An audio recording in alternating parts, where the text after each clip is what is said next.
चलिए, तो चिराग पासवान उतर चुके हैं राहुल गांधी के सपोर्ट में।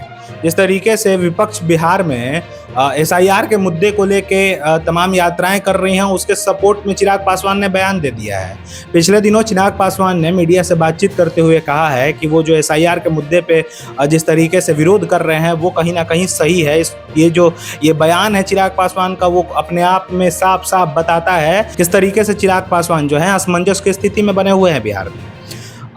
एक तरफ तो वो घूम घूम कर ये कह रहे हैं कि एनडीए में जो है सीटों की बातचीत जो है वो चल रही है और उस पर जो है सहमति भी बनती दिख रही है, लेकिन दूसरी तरफ जिस तरीके से वो बयान देते हैं वो अपने ही बयान में खुद उलझ के रह जाते हैं। नीतियों के ऊपर आप सवाल उठाइए, एसआईआर को लेकर आपने मुद्दा बनाया हुआ है, बनाइए इन सारी बातों को, आप बोलिए जो आपको लगती है कि भाई नीतिगत तरीके से गलत फैसले। एक तरफ तो वो दावा करते हैं कि वो इस बार एनडीए गठबंधन में बन के चुनाव लड़ेंगे और दूसरी तरफ जिस तरीके से इनका बयान सामने आता है वो साफ साफ दिखाई पड़ता है कि वो नरेंद्र मोदी और प्रधानमंत्री नरेंद्र मोदी और एनडीए गठबंधन के खिलाफ ही हैं एक तरीके से। और इस बार भी 2020 जैसी परिस्थिति बिहार के विधानसभा चुनाव में बनती नजर आ रही है। चलिए, तो वीडियो शुरू करें उससे पहले मैं रवि सिंह और आप देख रहे हैं भोजपुर जागरण। जिस तरीके से चिराग पासवान पिछले दिनों बयान देते हैं और तमाम जो है मीडिया से बातचीत करते हुए का बयान जो सामने आता है और वो कहते हैं कि जिस तरीके से विपक्ष जो है एसआईआर के मुद्दे पे चुनाव आयोग के खिलाफ प्रदर्शन कर रहा है, चुनाव आयोग के खिलाफ बोल रहा है, कहीं ना कहीं वो सही है।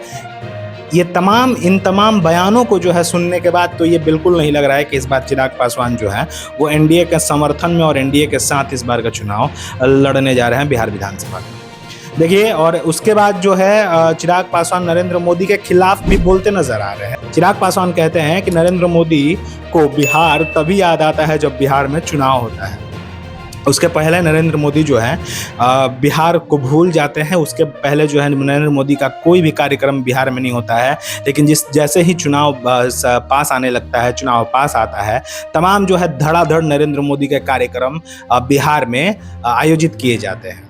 ये तमाम चीज़ें चिराग पासवान जो है कि डिफेंडिंग मूड में ही बोल रहे थे, लेकिन इसको देख के ये लग रहा था कि ये सीधा सीधा निशाना जो है वो प्रधानमंत्री नरेंद्र मोदी पे, और ये कहीं ना कहीं दबाव बनाने की भी कोशिश कही जा रही है। प्रधानमंत्री पे दबाव बनाने की भी कोशिश है चिराग पासवान की, जो है कि उनकी जो सीटें हैं वो बढ़ाई जाएं और जितनी सीटों की मांग चिराग पासवान के द्वारा की तरफ से हो रही है उस पर जो है वो खरे उतरे और उस पर जो है वो अडिग रहे हैं और उतनी सीटें जो हैं उनको मिल पाए। तो ये तमाम चीज़ें हैं जो चिराग पासवान के बयान से जो है सामने निकल के आ रहा है।